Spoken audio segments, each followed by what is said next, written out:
Hanapin mo yung second list.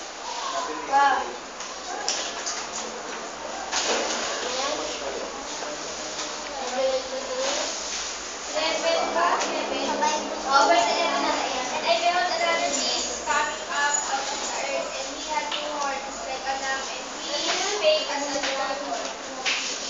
Yun. Kung mapapansin natin sa Revelation 13 verse 11, diba, yun yung second beast na umangon sa lupa.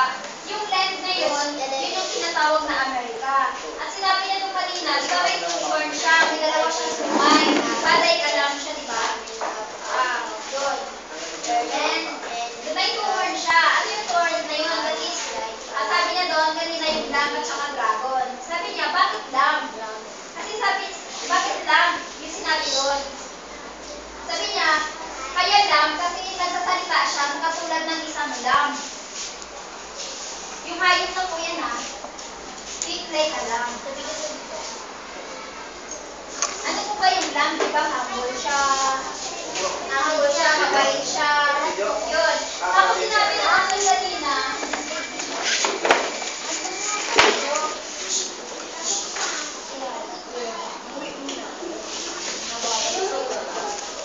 tapos sabi ko kanina, nasabi, dragon daw. Ano yung dragon na to? This is evil. Ayan. Bakit dragon? Kasi sabi na, nagsasalita siya katulad ng isang evil. Nagdagan nito.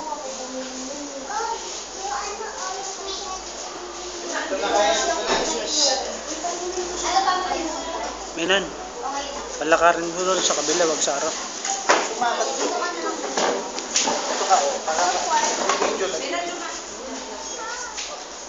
Sige, tuloy ko lang. Tuloy ko lang. O, sige po. Tutuloy na natin. Di ba sabi ko nung nakaraan, di ba, ang first beat, Yan yung post nito di ba, sa baba? nagkaroon siya, nagkaroon siya ng maluhang Yung sa gilid rin? Yung sa gilid rin? Yung kanyang ulo, nasubatan, di ba? Tapos sabi doon, di ba si Martin Luther, galing siya ng sabi niya, pumunta siya ng Europe, si Martin Luther, taga-England pa. Ikakorek ko na siya yung ko Si Martin Luther, taga-England siya. Yan. Taga-England siya. Ngayon, nung time na yan, yung mga sabi, pinapapatay ko, di ba? Yung mga sabi nung panahon ng Dark Ages, pinapapatay. Nung, si Martin Luther, yung nagdala ng mensahe, kaya nagkaroon ng wanted, di ba? Nagkaroon yung tent na wanted yung Ay, wag mo ngarangan! Because kay Martin Luther. Kasi siya nagdala ng mensahe na kung saan nagsugatan ng maluha yung first beat. Ngayon, si Martin Luther, taga-England siya. Ngayon, napunta siya ng Europe kasi pinapapatay niya yung mga protestante noon. Pumunta siya ng Europe. Tapos, after napunta siya ng Europe, kasi kung mapapansin natin, pumunta siya kay Henry VIII. Kasi si Henry VIII, yun yung nagprotekta sa kanya para hindi siya mapatay. So, si Henry VIII. Yan. Si Henry VIII. Yan. Siya yung nagprotekta kay Martin Luther na hindi siya mapatay. Tapos after nun, nung nagprotektahan siya, pumunta siya ng Amerika ata. Yun yun. At pumunta siya ng Amerika. Tapos,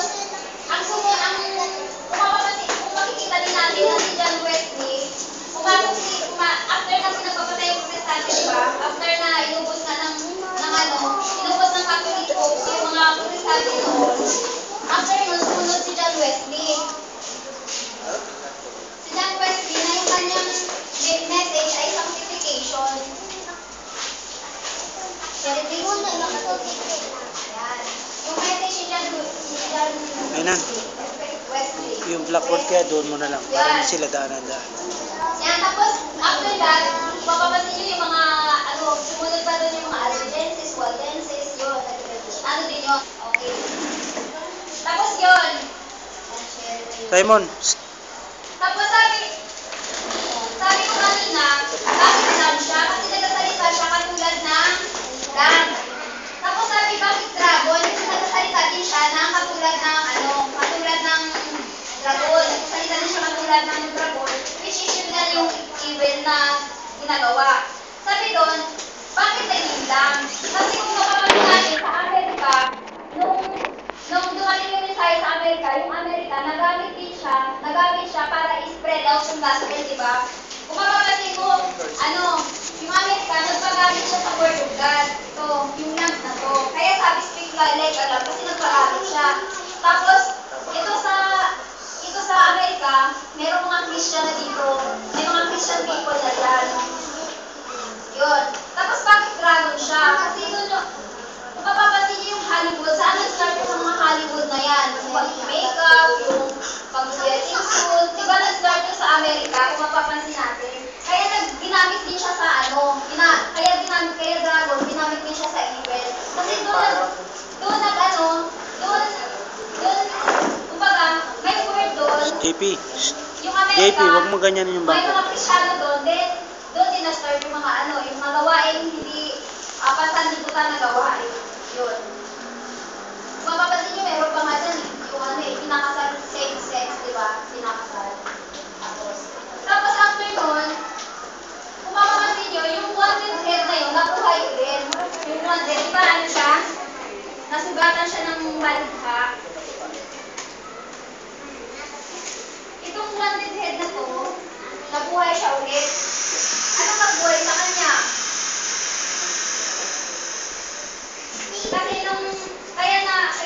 Kasi kaya nabuhay ulit yung wanted head na to. Kasi nung 1800, i-correct nyo na lang po ako, no? Nung 1800, nung pumasok yung mga Jesuit, di ba, pinapapatay na doon yung mga nag-message ng nag-share ng word of God, pinapapatay na sila. Nung 1800, dito na yung dito yung mga Jesuit ba pumasok. Yung mga Jesuit, tapos Masonry din, doon kayo kay George Washington. Nag-start din doon yung Masonry. Yun, lalo nang nabuhay siya. Tapos sabi doon,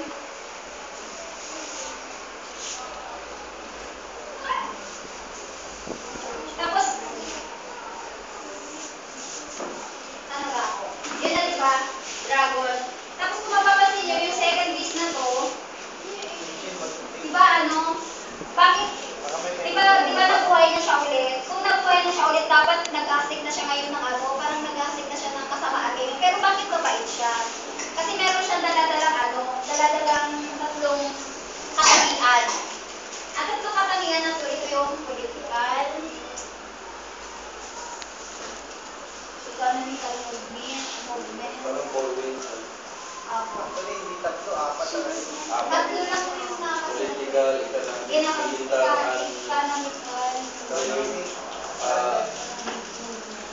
Religious po yung pangatlo. Militar pa po yun, di ba? kaya four wins po. Kaya four wins po Kahit to. yung Opo. Kasi kung tinype din po ito kay kay Daniel Vision po. Tinype din po siya. Tapos ilagay na lang po natin dito. Militar. Ikaw na lang maglagay. Yung po yung dala-dala niya. Kung mapapansin niyo, bakit yung sinasabi niya yun na lang na umahon sa lupa, bakit ngayon hindi siya umaakto? Samantala, yung kanyang wanted head, magaling na. Diba kung magaling na dapat siya, diba dapat nag-aano na siya ngayon. Kumbaga, ginagawa niya yung ginagawa dati ng first piece, yung pinapatay yung protestante, pinapatay yung Kristyano. Eh bakit ngayon yung second piece na to ay parang napakabait? Kasi ito nga yung dala niya. Religious, mabait siya, militar, kumbaga yung apat na to, yun. Kaya kung mapapansin natin matahimik na yun, di ba? Hindi siya katulad noon ng Dark Ages talaga na nangyari. Yun. Tapos yung tawag dito sa wanted head na to ay Daddy Papal Roman Empire. Tawag sa kanya. Yan po yung tawag sa kanya ngayon.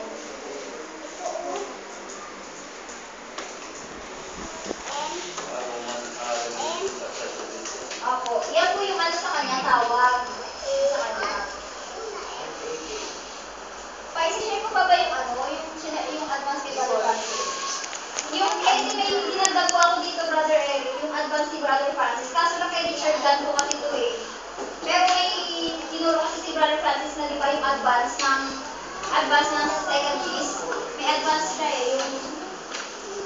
Yung sabi nga doon, nabubuhay na nga daw siya, yung ano, yung second beast na to, at magaling na siya. Tapos yung nasa organism ng tao, yun yung tinagdag niya, tapos yung sinasabi niya na economical peace, yun yun. Pero mahaba pa po. Opo. Kung nais yung kung dagdagan, kung kulang po yung shinare ko, pwede naman po kayo mag-contribute. Sino po yung may ano? Pwede, dagdag. Padre Eric, baka may dagdag po kayo.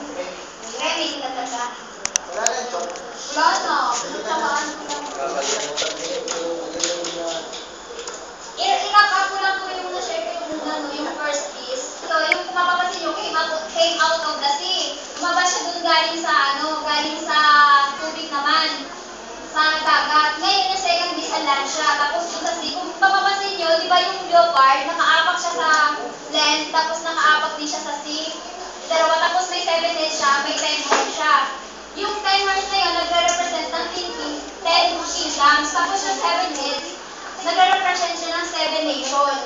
Which is, ang 7 nations na yun, yung Greco-Macedonia, Persia, Babylonia, Babylonia, Medo-Persia, Greco-Macedonia, Roma, Assyria, at saka Egypt. Yun po yun. Tapos, yung 7 heads na yun, nagsama-sama. Yung 7 heads na yan, susulat ko ba? Walang chok?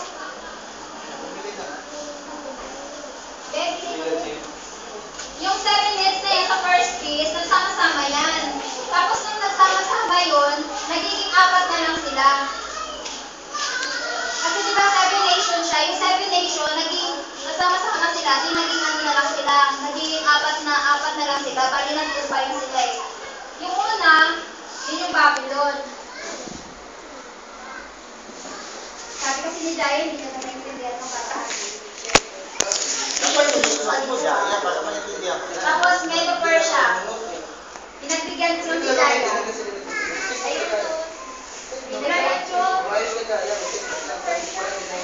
Sabi na kaya pa dun sa akin, hindi na naintindihan, kaya ulitin ko. Tapos yung pangatlo ay Greco-Macedonia. Bakit Greco-Macedonia? Bakit hindi Greece? Pwede din naman. Bakit Greco-Macedonia? Hindi ko alam ang story. Tapos, Bakit Medo-Persia? hindi ko rin alam. Ay, alam ko yun, share ko na lang sa'yo. Maya, wala kang matikuhan. Tapos, yung pang-apat ay Roma. Wala nang ano.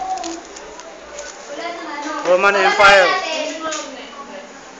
Sa Revelation 13, basahin natin na. Ano yung 7 heads?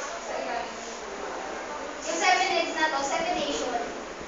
Tapos yung 7 nation, nag-combine, kaya ito na, ito yung tawag sa kanila. Anong tawag sa kanila?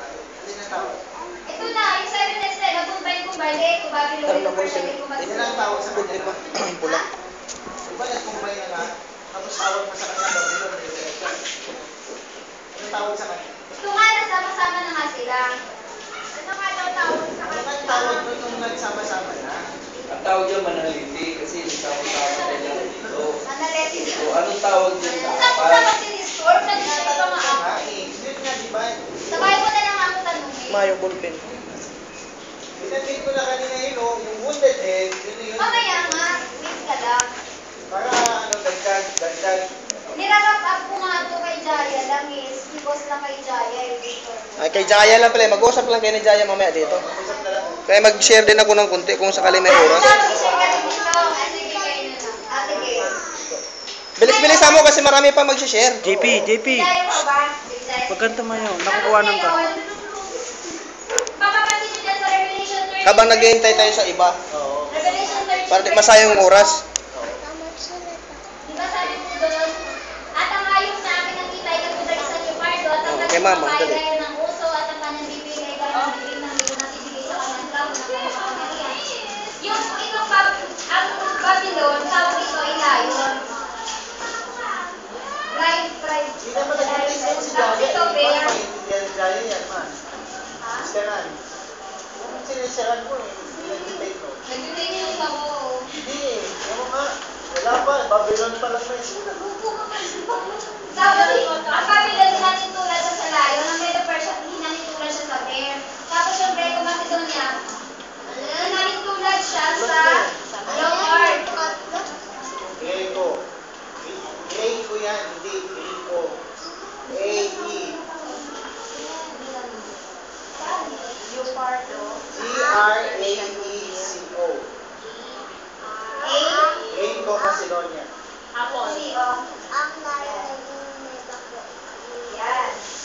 Lahat yung pa. Tapos yung common number naman, yun yung zero base. Yun yung Ito yung pinakamatindi.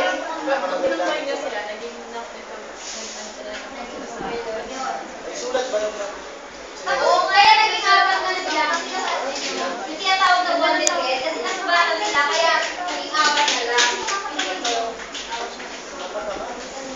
Oh, yun na siguro, Jaya.